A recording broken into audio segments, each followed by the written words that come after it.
Alrighty. If you can hear me, can you guys hear me? Okay, perfect. Good morning, everyone. Like the song says, it is a lovely day today. It's a lovely chilly day today, right?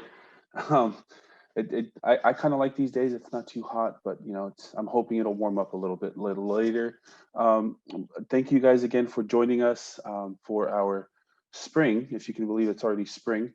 Um, Parent Wellness webinar. This is the last of our parent workshops or parent webinars that we will be hosting.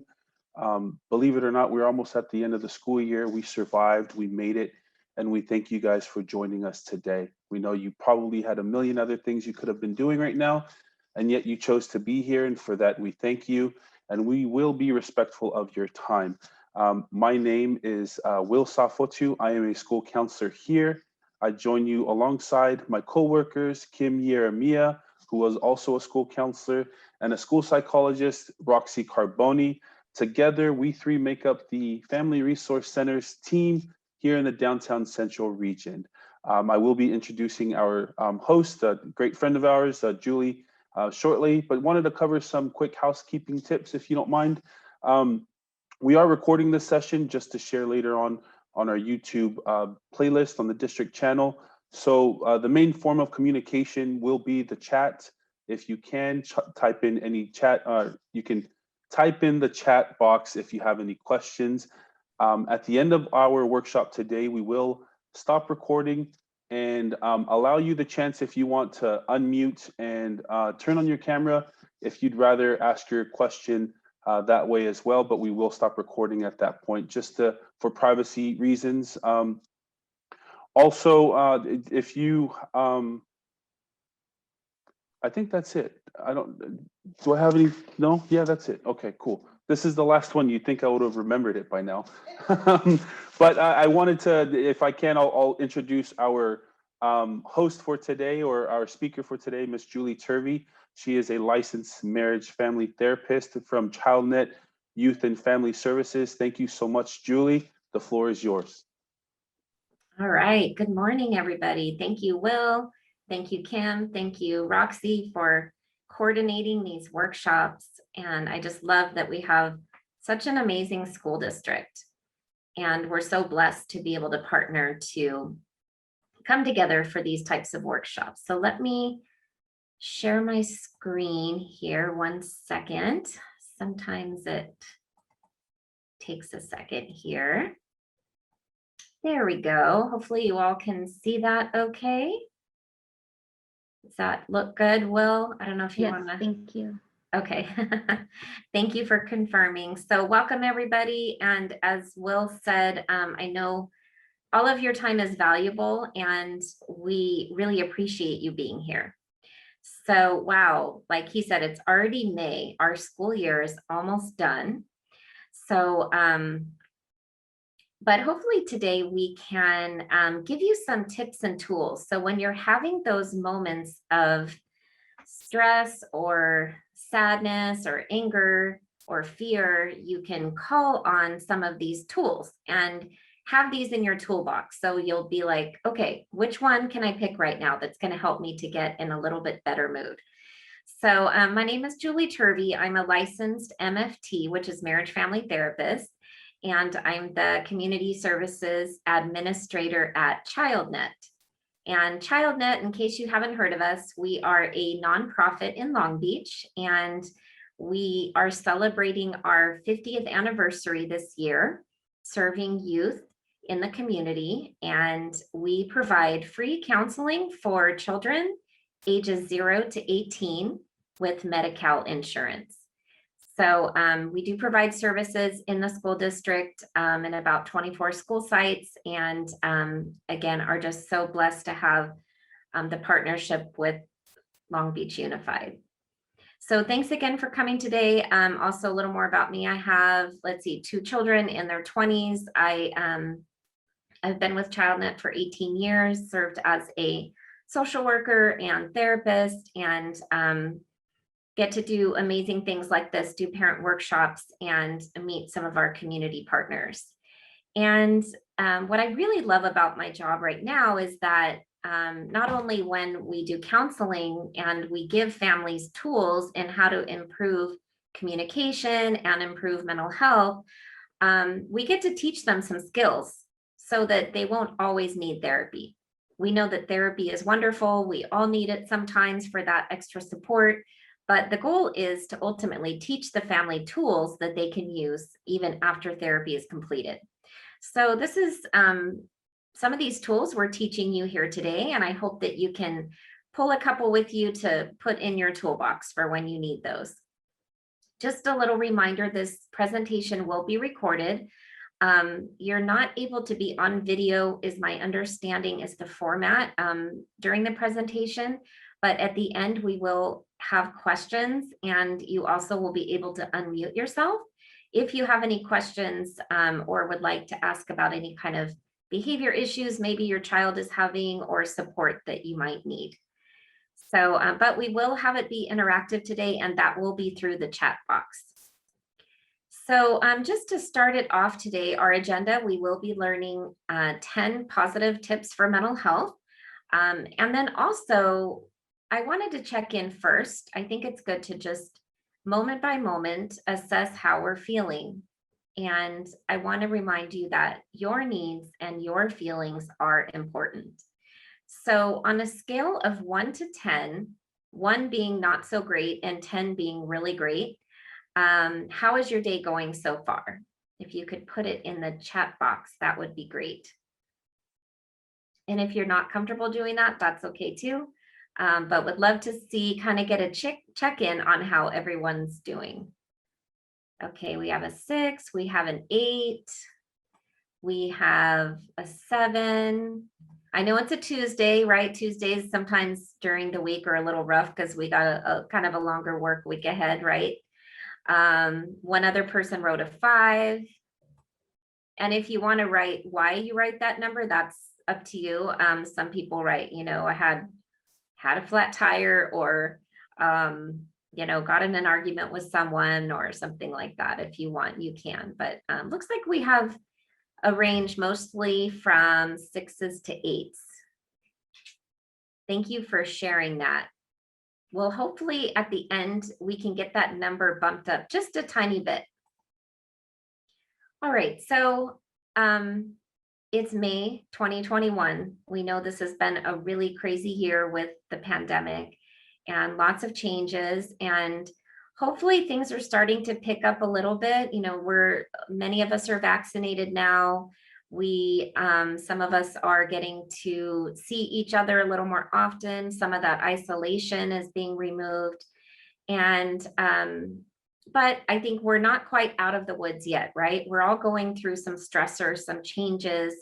Anytime there's a change in our lives, that can create some stress, even good change, right? Maybe we were comfortable with working from home and now we're switching to going back to the office. And that also can create some stress for our bodies because that is a change. So I wanted to hear if you guys could write in the chat box, what are your biggest stressors currently?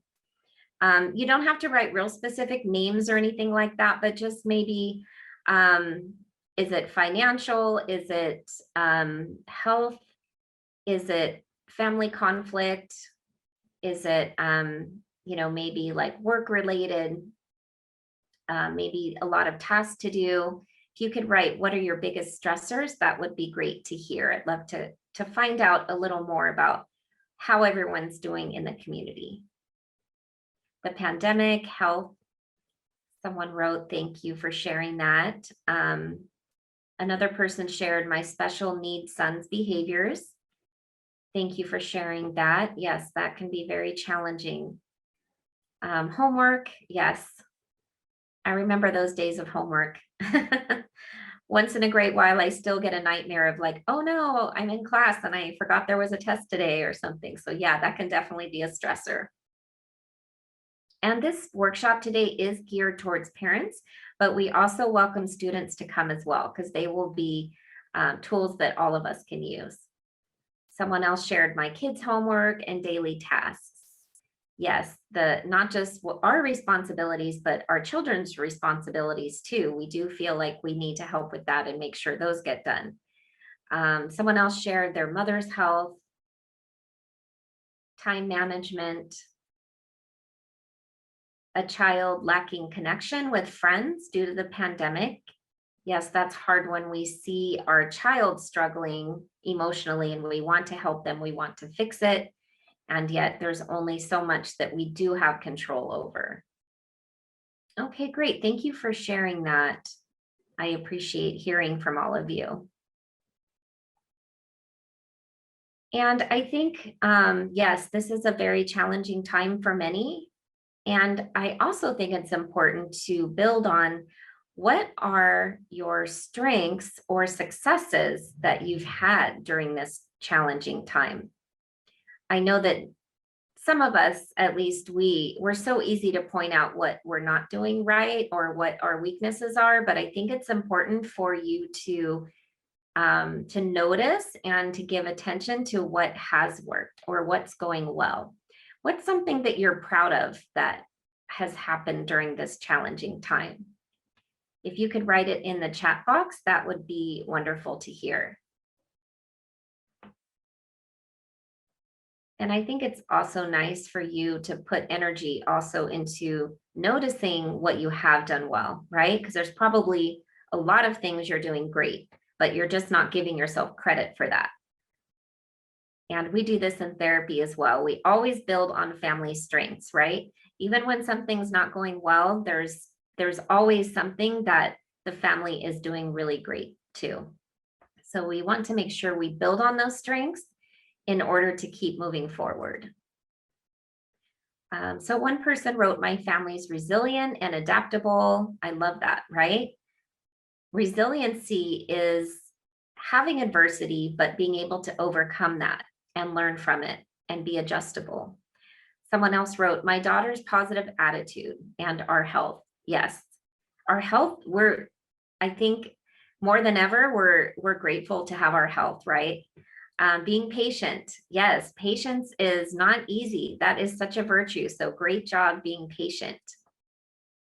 What else? I'd love to hear other people's strengths or things that they're proud of, that they're doing well right now. I think also just the fact that you came today to this workshop and that you're willing to learn shows that you're a great parent or a great student that is open to growth.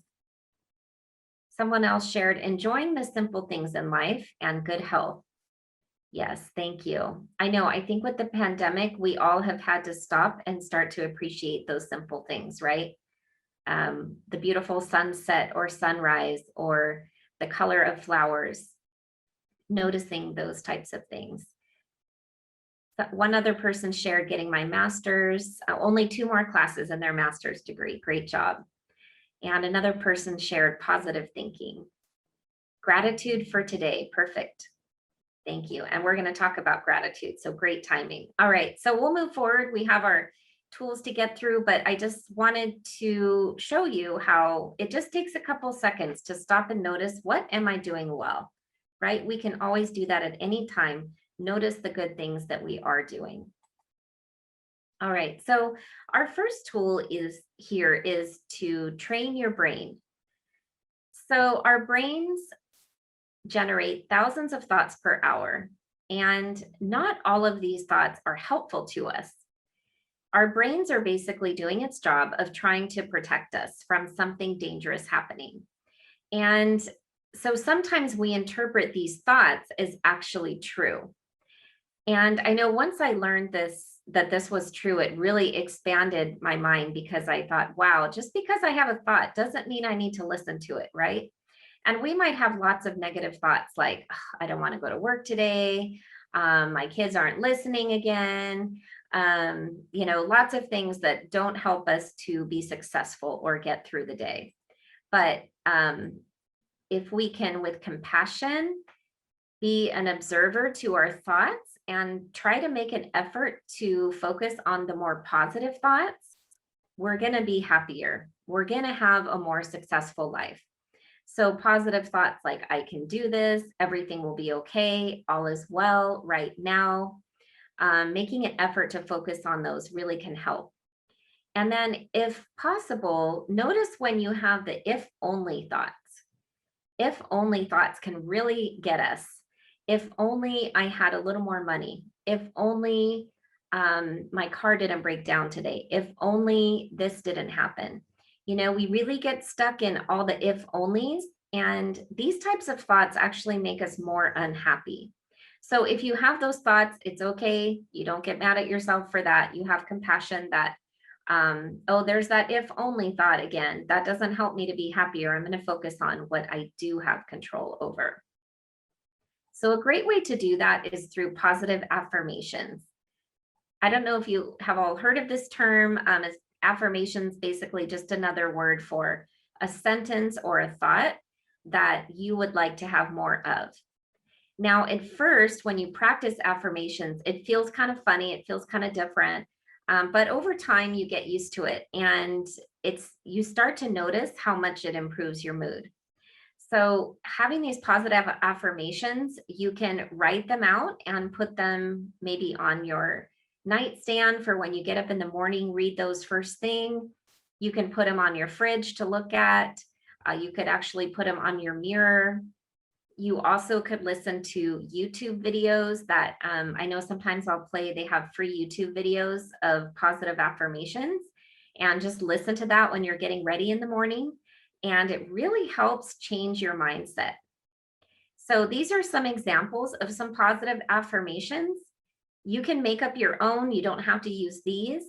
But if you have a negative thought, basically what you do is you take the opposite of that, and then you are using your voice and your energy towards what you want versus what you don't want, right? We only have so much energy in the day, and we want to try to focus towards what we want. So here's some affirmations. I am enough. Life is good and getting better every day. Everything is possible, one task at a time. Today is an opportunity to take care of myself, and I am great just the way I am. So try to say these out loud and notice how you feel. You will notice a quick improvement in your mood. So I'm going to say them one more time. If you didn't get to say them out loud with me, say them out loud. I wish I could hear all of you with me, but I'll just speak it out loud myself. I am enough. Life is good and getting better every day. Everything is possible, one task at a time. Today is an opportunity to take care of myself, and I am great just the way I am. So great job, you guys. You can pull out this tool anytime. Some people even put affirmations in their wallet. You can, if you're having a bad day, just pull that thing out and read it out loud. All right, another great tool is to help you learn how to manage emotions that come up, especially challenging emotions.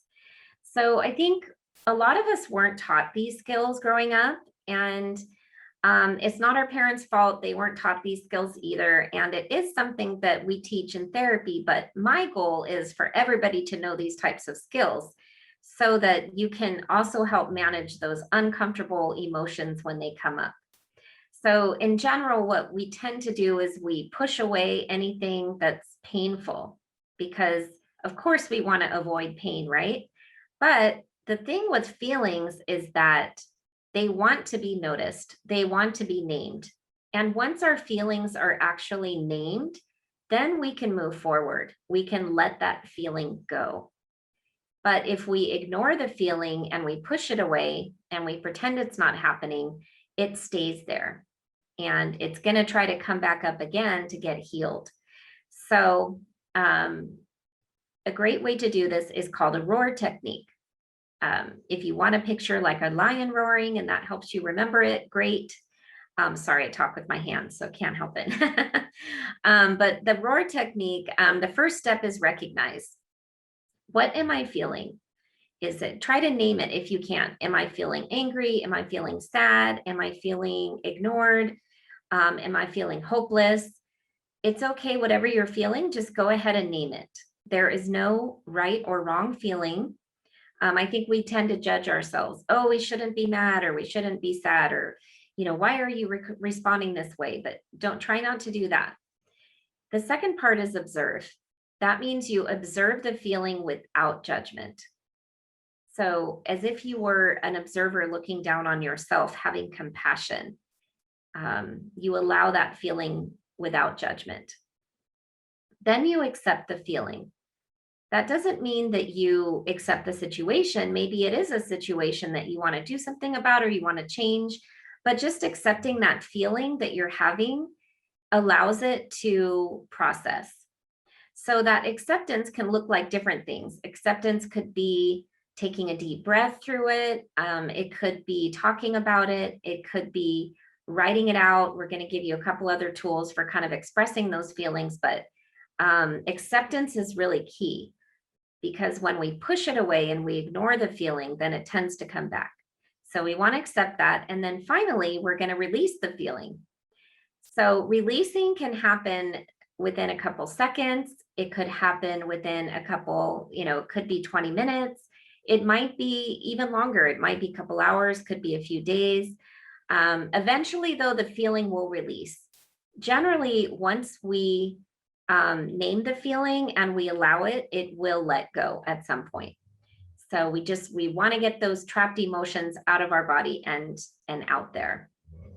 I'm going to give a quick example of this. I'm empty nesting right now. I have 2 kids in college, and I got this kind of like uncomfortable feeling when one of my kids left the other day. And I was like, what's happening? And I kind of wanted to ignore it because I knew it didn't feel very good. And yet I took the time to figure out what was happening. And I did this tool. I said, okay, recognize, what am I feeling right now? And I think I'm actually feeling sad. And at first I wanted to judge myself for that because I thought your kids are doing great. They're independent. This is what you've trained them to do. They're happy and healthy. You have so much to be grateful for. Why are you feeling sad? But again, I did the second part, which was observe without judgment. It's okay to be sad. And then the more that I allowed it, I realized, yeah, I'm sad because I love my children and I love spending time with them. And we had a great time together. And it's normal to feel a little bit sad when they leave. And so once I accepted the feeling, the release happened pretty quick. It took maybe 15 minutes, 10 minutes, something like that, once I allowed the feeling to get processed. Now, if I had pushed away the feeling and just said, you know what, just ignore it, I probably would have still felt that sadness for quite a while that day. So I think it is important to honor your feelings, notice them, allow them, name them, and then release them. Another great tool is gratitude. So I think a lot of us hear the word gratitude, but sometimes we don't practice it as often as we could. So if you're feeling a certain, an uncomfortable thing, gratitude can be wonderful to bring us back to that joy. So a nice way to do that is, instead of saying I have to, you could say I get to. And that could be like, instead of saying I have to go to work, I get to go to work. Some people don't have jobs. It's an honor to even, have a job. So just changing our wording a little bit can really help.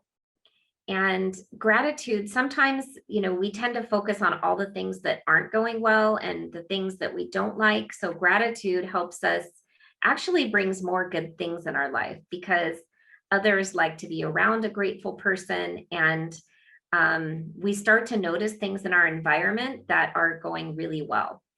And if you do have a hard time kind of thinking of something that to help you to feel grateful, even being grateful for the fact that we live in Southern California, we have beautiful weather.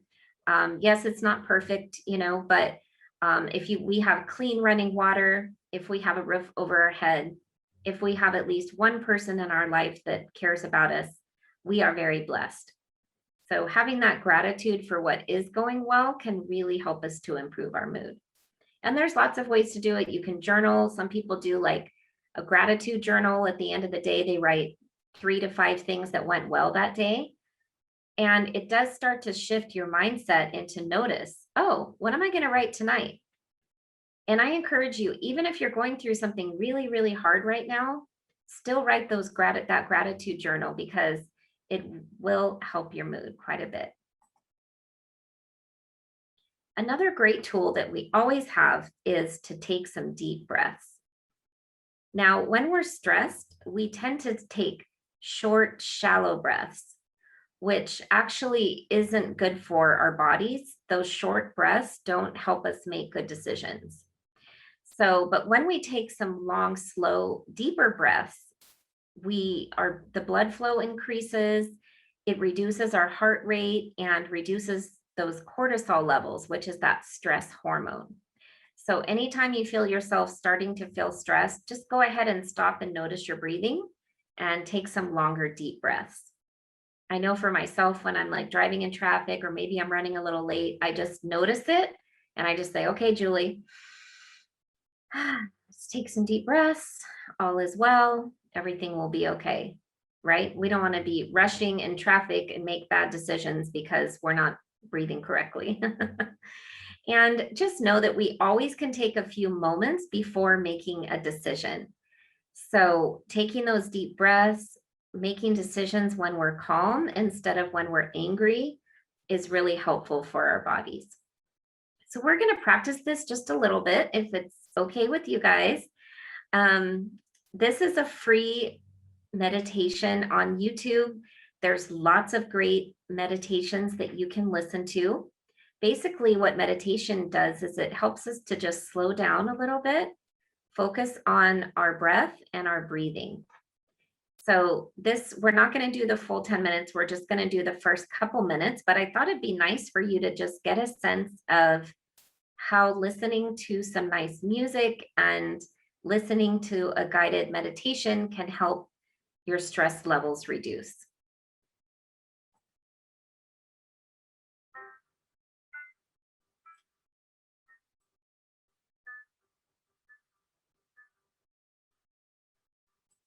With your eyes remaining closed, begin to focus on your breath.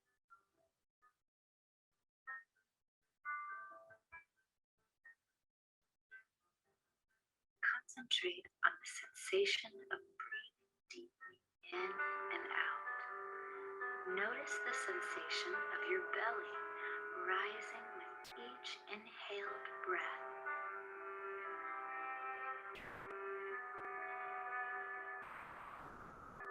Take a moment here to steady your mind.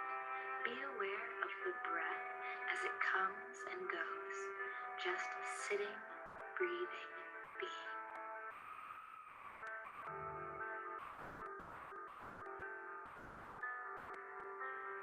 The ability to release the negativity in your mind depends on your ability to recognize it when it appears. Here, practice in visualization becomes critically important. Once you are able to connect the feelings of negativity in your mind with a visual image, you can allow yourself to simply let them go.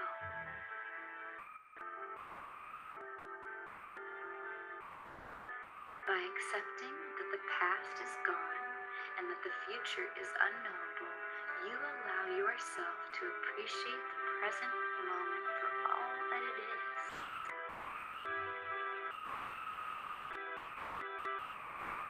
By focusing on the breath, this meditation is designed to help you achieve a state of mindfulness. Once there, you will finally be ready to release all of the negativity associated with anxiety and stress.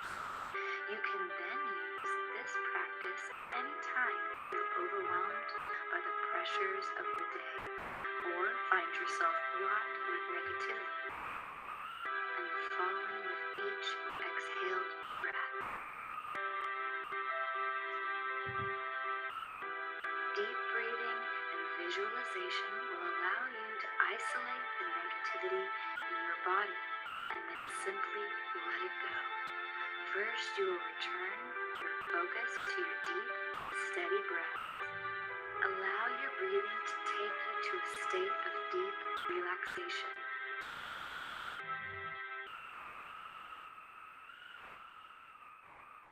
Inhale deep through the nose.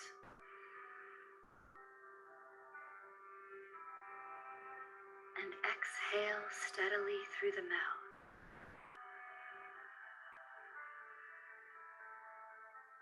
It may help to place your hand on your stomach.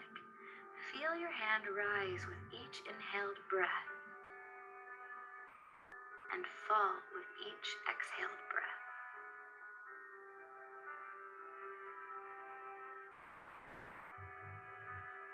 Next, you will identify the specific parts of your body that are experiencing the pain associated with negativity. All right, we're gonna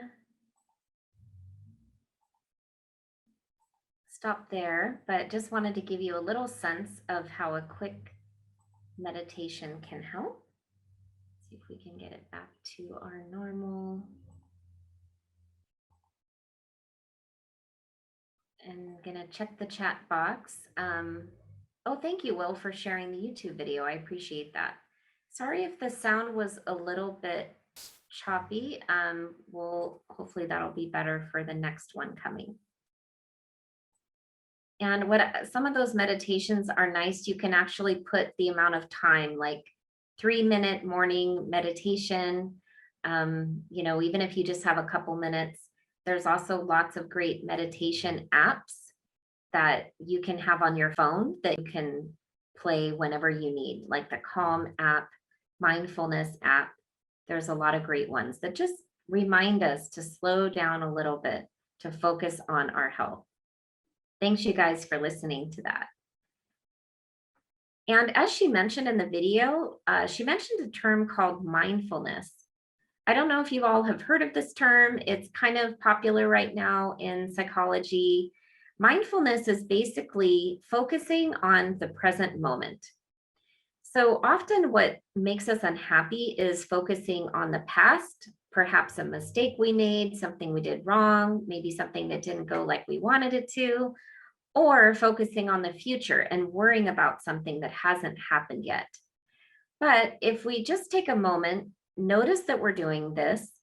Again, don't be mad at ourselves, have compassion, right? It's just natural for us to try to plan ahead or think about things in the past. But once we notice it and we come back to the present moment, we can notice that right now we're okay, right?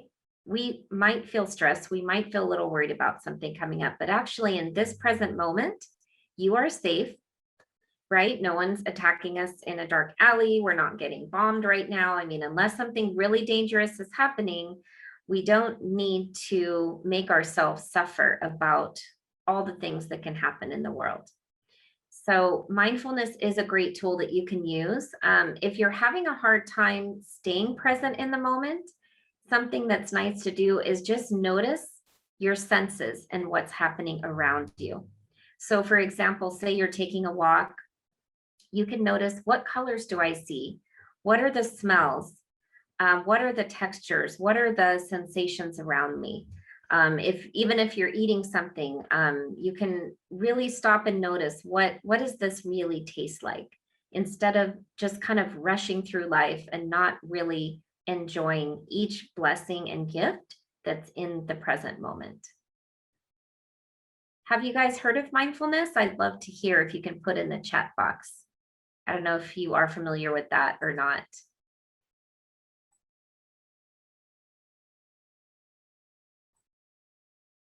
Okay, great. One person said, yes, they've heard of that.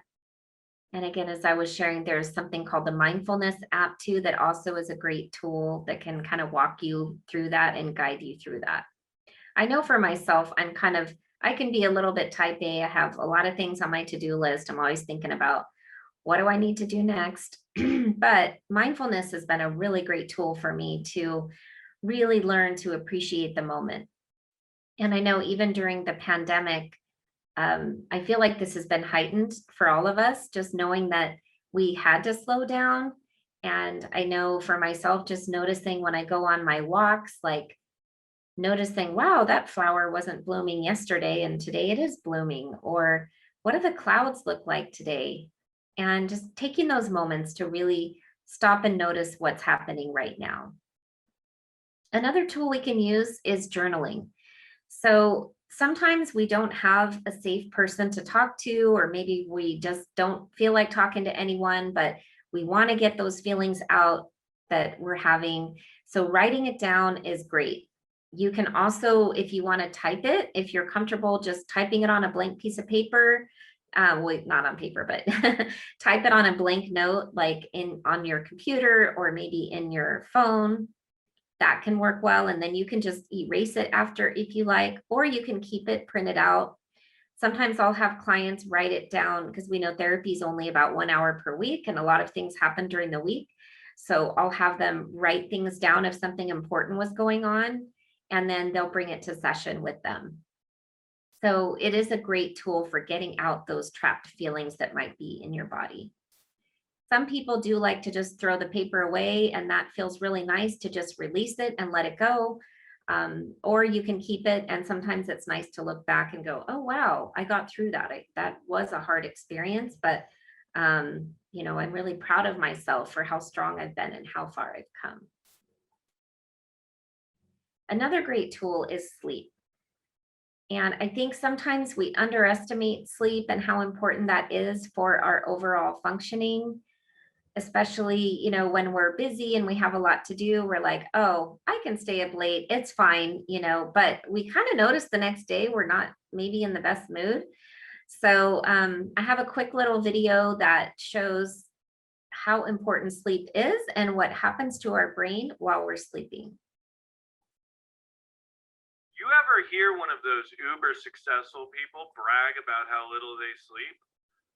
Seems like a good idea, right? Less sleep, more time to live your life and be productive. One problem, they're dead wrong. Sleep is vital for keeping your brain functioning and your mental health sound. Don't believe me? Let's take a closer look. As you drift off, the electrical activity in your brain changes. Alpha brainwaves give way to the large, slow theta and delta waves. But your brain isn't shutting down. In fact, when you enter rapid eye movement or REM sleep, your brain is just as active as when you are awake. When you sleep, your brain sorts through the memories you formed during the day and strengthens the important ones in a process called consolidation. Scientists think the brain does this by replaying memories. When a new memory is formed, your neurons fire in a specific pattern. When you sleep, your brain replays those patterns. If you can remember a gift you got on your 5th birthday, thank the restful nights that followed. A good night's sleep has immediate benefits for your mental health too. Not getting enough quality Z's can make you feel sluggish and impair your memory and concentration. Longer periods of sleep deprivation can make you more irritable, angry, and stressed out. That's because poor sleep impairs communication between the part of the brain that deals with planning and self-control. The prefrontal cortex, and the brain's emotional center, the amygdala. Those brain regions work together to keep your emotions in check. When they're out of sorts, so are you. Sleep deprivation is also a common symptom of anxiety, depression, and bipolar disorder. Scientists are investigating whether a lack of sleep can contribute to mental health disorders. We're not sure yet, though. Scientists will have to sleep on it. You ever hear one of those uber successful people Sorry about brag? that. 1 second here. All right, thanks for watching that. A video going. How much sleep is everyone getting right now? I'd love to hear if you could put in the chat box. Is it 6 hours, 7, 8?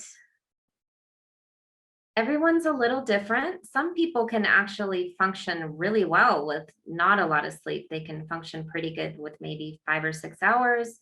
If you feel energized and great during the day, then that's fine. Others need 8 to 10 hours. So kind of figuring out what's the right amount of time for you can be really helpful. Let's see, looks like some people wrote 6, 7 hours, 6 hours, 7. I know sometimes Netflix calls our name, right? And we watch that one extra or a couple shows. All right, 6, 7. Okay, yeah. So the average, of course, I think you guys have heard is about 8. So figuring out the amount of time that works for you is really helpful, I think, to be the most productive during the day. And then as far as naps, they say a 20-minute nap during the day is the most helpful. If we take any more than that, we can get into a deeper sleep, which makes us a little more groggy. So a quick 20-minute nap, around 8 hours of sleep at night can be really helpful for our energy levels and our mood. All right, art. I don't know if anyone listening likes to do art, but that also can be a wonderful tool for expressing our feelings. Sometimes we don't know how to put it into words, such as writing or journaling, or maybe even talking to someone, but art can be a wonderful way to express how we feel. And there's lots of different ways we can do this, painting or drawing, or even going to, I know for myself, even going to like a museum and just using that right brain instead of our left brain and just exploring those creative outlets can really be important for our mental health. Also, exercise is wonderful. I think we all kind of know that this is good, but sometimes we forget how important this is in not just our physical health, but actually improving our mood. So when we even take a 10-minute, 15-minute walk, research has shown that that produces really good increases in our dopamine levels and in our happiness levels. So it doesn't have to be, oh, I have to like struggle for an hour at the gym. If you love the gym, great, and that works for you. Others, find something that you really love to do that's fun, whether that's dancing or yoga or surfing, something just to kind of get us out and get that blood flowing. We know for that healthy mental health, we need to have good blood flow to our brain, and exercise definitely makes that happen. What do you guys like to do for exercise? If you could put in the chat, that would be great to hear. I'd love to see what people like to do.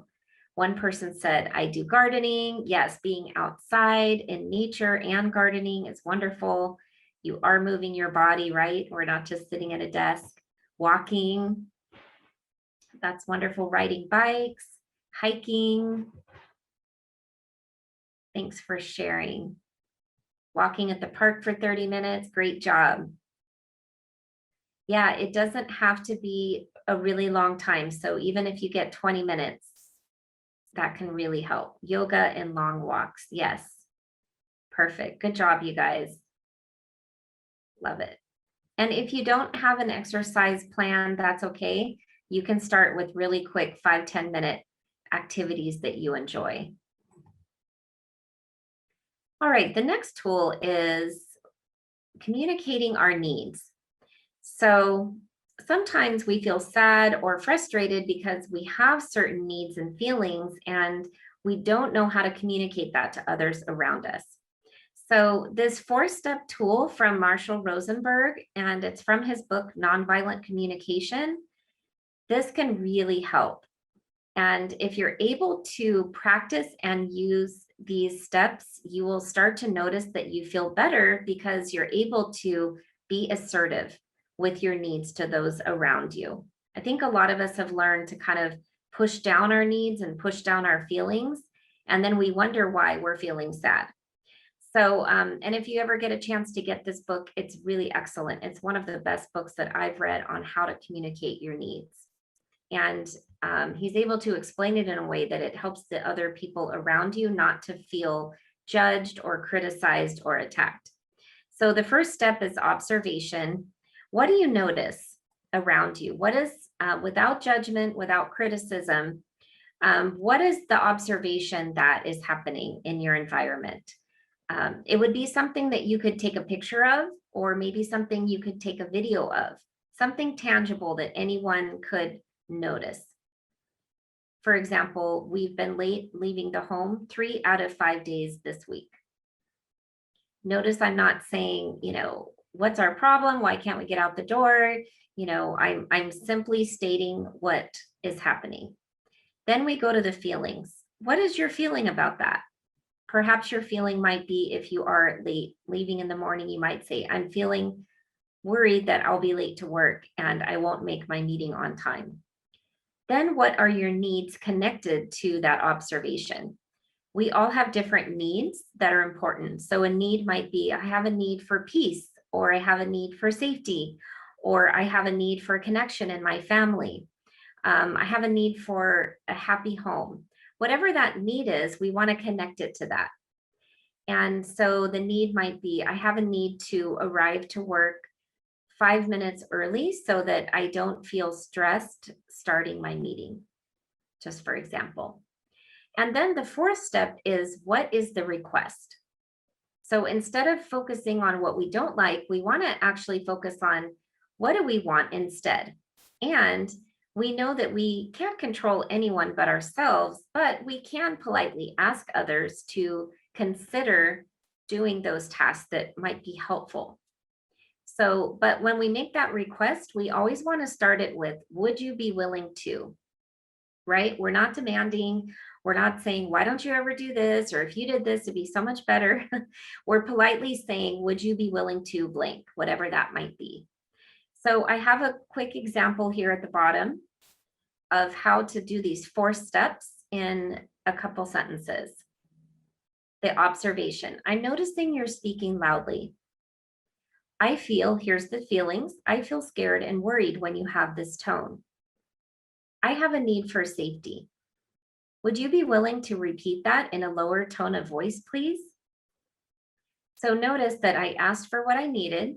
I didn't ignore my feelings and needs. And I didn't call names, judge, or criticize. I simply spoke the facts and I asked for what I needed in a calm manner. So this is a great tool that you can pull out and use when you need to, if you need to speak up about something that might be bothering you. And if you're a parent listening, you also can show these 4 steps to your kids and say, hey, I learned a great tool today. I'd love to practice it together. Let's try this. Maybe they can share also if there's something bothering them or irritating them or something they would like to talk about, they can use the 4 steps. And then we also use these 4 steps with the other person that we're listening to. So it's not just about communicating our needs, but also figuring out what are the feelings and needs of the people that we care about. And even if they don't know these 4 steps, just by stating back to them what their feelings and needs might be, helps them to feel understood. So you might say, it sounds like you're feeling angry because I told you no. Is that correct? Do you have a need to spend time with your friends and for some independence? And just simply repeating that back, trying to connect to their feelings and needs, will help that communication go so much better. Now, this is not easy to do. It really isn't. It sounds easier said than done, but the more you practice it and the more you'll get confident with it, it really can help. In the interest of time, I think I'm going to skip the video, but there is a really great YouTube video. I'll have Will in the chat box. Communicates these 4 skills a little bit further. So when you get time, if you can watch that, or you can also share that with loved ones or family members and start to have that conversation about, how do we communicate our needs? Is it in a way that works for everybody? And if not, let's see what we can do to try to make that a little bit better. Another great tool is to notice the good in others. I know that sometimes we spend our energy noticing what's not working, right? Why are they doing this? Why are they doing that? Sometimes we gossip, sometimes we complain, sometimes we focus on what we don't like. But if we can take that energy and put it into building other people up, it actually makes you feel happier. So if you notice, when you tear someone else down, if you look at your mood, you actually don't feel very good either after. So if we can try to use our energy towards building other people up, you're going to notice a boost in your mood as well. And then another great tool, we're just about done here, you guys are awesome listeners, is to picture success. So we know there's 24 hours in a day. There's lots of things we can spend our time doing. But if you can spend anything around 5 to 10 minutes per day imagining that future goal that you want, you're going to feel a lot happier. And when you imagine that goal being done, whether it's graduating college, whether it's your children being successful, whether it's a happy relationship, whether it's your dream job, whatever that looks like, I mean, it's really great to have goals, but it's also good to get ourselves in the mode of how does it feel once we're there? And the cool thing with our brains is that our brains don't actually know whether we've achieved it or not. All they know is how it feels when you're there. And we do think when we get to that goal, we're going to feel happier. And sometimes we are, definitely. Goals are wonderful, but we do have a lot of power in terms of our creative imaginations. And so when you picture that future successful self, be specific. What does it look like? What colors are there? Is there a certain smell? Is there a person around you? And then if you need to create, some people have like a vision board or a goal board, and that just helps them kind of like have those visuals up of what they would like to achieve. So that's another great mood boosting activity. If you're feeling sad or you're feeling hopeless, take a few minutes and just put yourself in that emotion of the goal that you would like to have. And then there's times when all these tools we've talked about just aren't working or aren't helping, and we really need that extra support. I just want to encourage you that we all need that at times. There's, I think, sometimes stigma in reaching out for support, but we're really not meant to go through life alone. We're meant to be there for each other. And there's lots of people that care and want to help. So I know in the school district, your family resource center counselors and school district staff can help. And also at Childnet, we do provide support for families, children that have Medi-Cal, and lots of other great resources. So I want to encourage you, if you are having some significant mental health symptoms like depression, anxiety, maybe you've had a really traumatic event and you're not quite sure how to cope and you would like someone to guide you through that, please reach out. And then I know we talked about a lot of ideas today, and I hope some of these were helpful for you. I would love to hear which technique that you heard about that you would like to try, or maybe you already knew about it, but you would like to do it a little more often because you know it might be helpful. If you could write that in the chat box, that would be wonderful.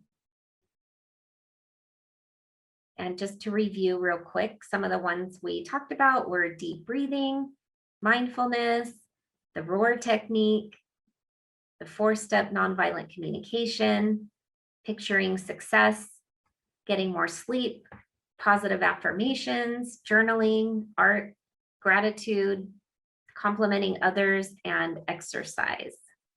So let's see what everybody wrote. One person wrote the ROAR technique and sleep. More sleep, yes, good for you guys. Focus on the present. Thank you. The mindfulness.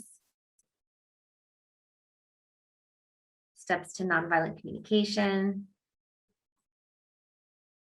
Yes, good luck with your journeys and practicing that positive mental health.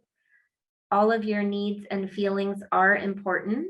So I hope that you can learn how to manage those challenging emotions that come up. And I thank you so much for your time today. And this is just our phone number here at Childnet. If you do have a child with Medi-Cal insurance and they have symptoms of depression or anxiety, trauma, ADHD, we provide free counseling for youth, and you can just call this phone number. Our intake department is in the office Monday through Friday, 8:30 to 5, and we can take your information over the phone. And thank you so much for your time today. Oh, and then, sorry, one more thing. we do have a quick survey, if you wouldn't mind. We're going to put that in the chat box. And that's a requirement as part of our workshops we provide to the community. It's a very short survey of only, I think, about 4 questions. If you wouldn't mind filling that out, we would greatly appreciate that. And it won't take you off the screen. It'll take you to a different window. So it's okay to click on that and you'll still be part of our workshop today. And I think, Will, we were going to maybe have questions if people would like. Yeah, well, thank you so much, Julie, for that presentation. Very informative. If you wouldn't mind allowing us to share the screen real quick, we can have our announcements and then we can get into the questions if anybody has. But I did just put the link to the survey in the chat for those of us that are on here, if you wouldn't mind. Thank you, Will. I appreciate that. Yeah, no worries. And Mr. Michael, I know you were asking about how we can find this on YouTube. Yes, we are actually on YouTube on the LBUSD District YouTube channel. So if you were to go onto the district YouTube channel, you can find our FRC, our Family Resource Center's webinar series. That's actually a playlist. So after this is recorded, we'll send it over to marketing and media, and then they'll put it on when they get the chance to.